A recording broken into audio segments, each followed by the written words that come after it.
relationship subject, relationship with B.R. Naidu, Honorary Chairman TV5.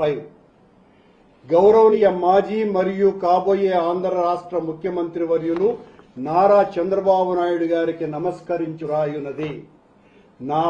నా పేరు తాడేపల్లి ఇందులేఖ, వయస్సు 48 సంవత్సరాలు, daughter of late Shri Tadepalli Satyanarayanamurthy, స్వస్థలం గుంటూరు జిల్లా తెనాలి.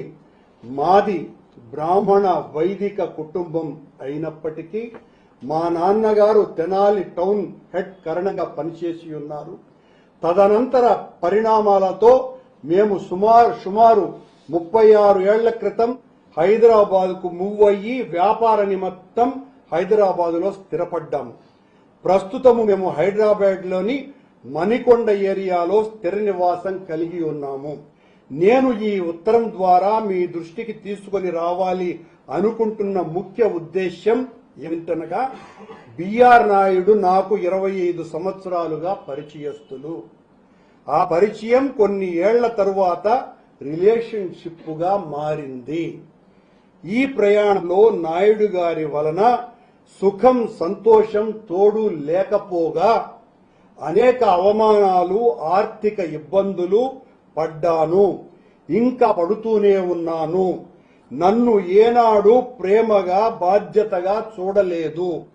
అరగంట కోసం నేను అనే విషయం నాకు అర్థమయ్యేసరికే ఏళ్లు పట్టింది. నాయుడు గారు నన్ను బాగా చూసుకుంటాను, ప్రపంచంలో అందరికంటే నువ్వంటేనే ప్రేమ, నన్ను వదిలేయొద్దు అని కళ్ళనీళ్లు పెట్టుకుంటే నమ్మి ఈ రిలేషన్షిప్ స్టార్ట్ చేశాను. నాకు ఒకే కూతురు, ఆ అమ్మాయి 16 సంవత్సరాలుగా ఎస్ఎల్ఈ సిస్టోని లూప్స్ అనే జబ్బుతో, ఇమ్యూన్ డిసీజ్ తో ప్రతి క్షణం జీవితంతో పోరాడుతూ ఉన్నది. నాయుడు మాటలు నమ్మి రిలేషన్షిప్ స్టార్ట్ చేశాక మా అమ్మాయికి ఎస్ఎల్ఈ వచ్చింది.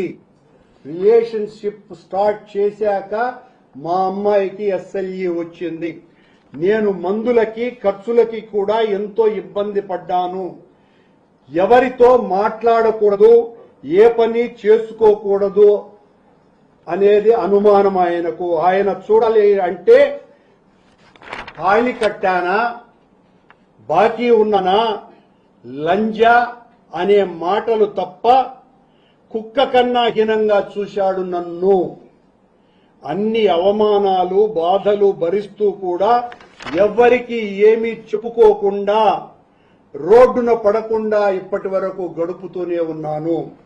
నా గురించి తెలిసి వైఎస్ఆర్సీపీ వాళ్లు నన్ను అప్రోచ్ అయ్యి నాయుడిని ఎక్స్పోజ్ చేయమని, ఇన్ రిటర్న్స్ ఏదో చెప్పాడు, 10 కోట్ల డబ్బులు, కారు నామినేట్ ఇస్తామని కూడా అన్నారు. నా మీద చాలా ఆపరేషన్ కూడా చేశారు. బేసికల్ గా నేను చిన్నప్పటి నుంచి టీడీపీ అభిమానిని కావటంతో పార్టీ కష్టకాలంలో అటువంటి పనులు చేయకూడదు, మరియు మనస్ఫూర్తిగా నమ్మి ప్రేమించిన నాయుణ్ణి రోడ్డున పడేయలేక ఆ పని చేయలేదు. దేవుడు వాణ్ణి శిక్షిస్తాడు అనుకొని సర్దుకొని పోయాను. నా మీద 2016 నుంచి ఎవరో నిఘా పెట్టి నన్ను వెంబడిస్తూనే ఉన్నారు. ఒకే వ్యక్తి పేరు వేరు ప్లేసెస్ లో కనిపిస్తూ నన్నే చూస్తూ ఉంటాడు.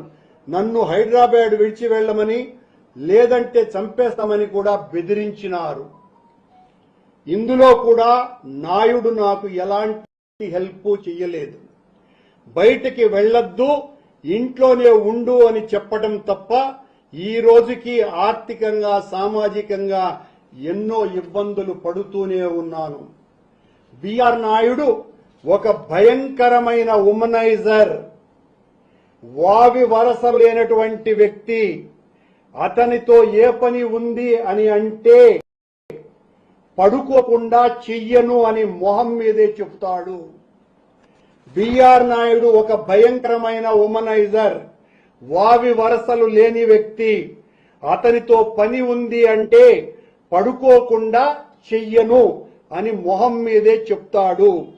టీడీపీ అధికారంలోకి వచ్చాక తను టీటీడీ చైర్మన్ గానో లేదా ఎంపీ రాజ్యసభ అవుతాను అనే ప్రగాఢమైన నమ్మకంతో ఉన్నాడు. అతను నిస్వార్థంగా ఏ పని చెయ్యడు. ఇలాంటి వ్యక్తికి మీరు అత్యున్నతమైన పదవిని ఇస్తే ఏ చిన్న పనితో ఆడవారు వచ్చినా వాళ్ళని ఇబ్బంది పెడతాడు. ఇతనికి ఆ అత్యున్నత పదవి ఇస్తే ఏ చిన్న పనితో ఆడవారు వచ్చినా వాళ్ళని ఇబ్బంది పెడతాడు. అది పార్టీకి కూడా చెడ్డ పేరు తెస్తుంది.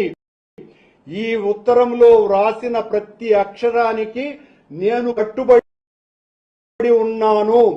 పెద్దలు గౌరవనీయులైన మీరు నా ఆవేదన అర్థం చేసుకోగలరని భావిస్తున్నాను.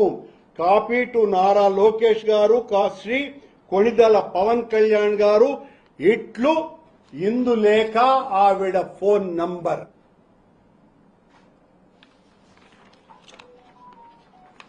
బిఆర్ నాయుడు, ఇప్పుడు చెప్పు నీ కథ, నీ యవ్వరం, నీ బతుకు. పశువు కంటే హీనమైనటువంటి వ్యక్తివు నువ్వు. పవిత్రమైన దేవాలయంలో పాడు పనులు చేసేటువంటి నీచాతి నీచుడివి నువ్వు. అసలు ముఖ్యమంత్రి అయిన చంద్రబాబు నాయుడు గారికే ఈ ఉత్తరం ఒక బ్రాహ్మణ తల్లి, భర్తను కోల్పోయిన వైదిక బ్రాహ్మణ తల్లి ఇంత ఆర్తనాదం చంద్రబాబు గారికి రాస్తే కూడా పట్టించుకోలేదు అంటే చంద్రబాబు నాయుడు గారు ఉద్దేశపూర్వకంగా ఇలాంటి నీచుణ్ణే టీటీడీలో ఉంచాలా అనేటువంటి అనుమానం ఎవరికైనా రాదా అండి? ఈ ఉత్తరం చూస్తే ఎవరికి రాదా? ఉద్దేశపూర్వకంగానే చంద్రబాబు నాయుడు గారు ఈ రకమైనటువంటి వ్యక్తికి ఈ పదవిని ఇచ్చినారు. ఎంత దారుణం! హీనాతి హీనమైనటువంటి విషయం. నువ్వు ప్రెస్ మీట్ పెట్టి తగ్గేదేలే అంటాడు. తగ్గద్దు. ఇట్లాంటి పాడు పనుల్లో మరింత పెరుగు.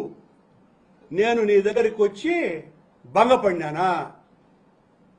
నిన్న అసలు మనిషిగా కూడా చూడను నేను నీలాంటి వాళ్ళని.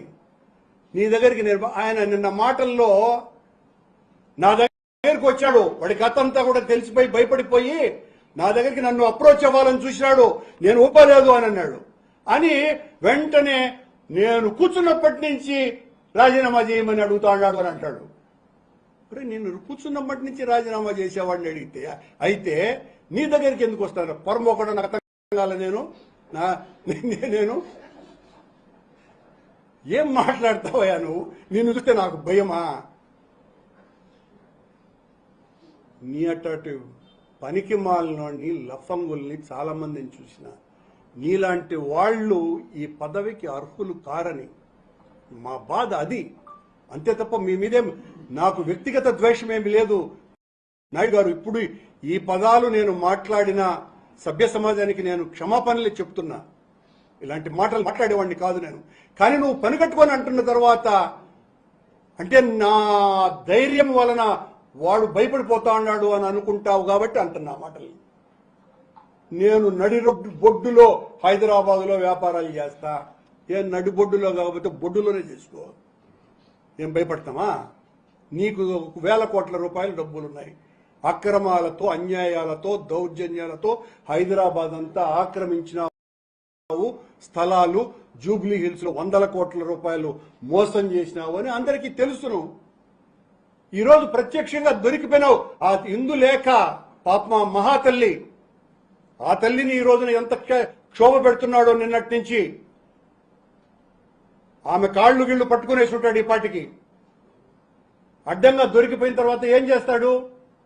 నేను కాదని చెప్పు అని ఈ లెటర్ బయట పెట్టిన తర్వాత ఇంకా ఆమె పాదాలను నాకి అరగదీసి ఏం చేస్తాడో కూడా తెలీదు. నేను రెండు సార్లు అయినా రాజీనామా చేయమన్నా నేను నీకు నిన్న తప్ప నేను రాజీనామా చేయమన్నాడు. కూర్చున్నప్పటి నుంచి నన్ను రాజీనామా చేయమంటాడు. నేను చేయొద్దు. ఎవరు చేయమన్నారు నిన్ను? నువ్వు చేయొద్దు. ఇంత పనికిమాలినోడు అధ్యక్షుడిగా ఉన్నాడు. ఇంత పనికిమాలినోడిని, ఇంత అప్రాచ్యుణ్ణి చంద్రబాబు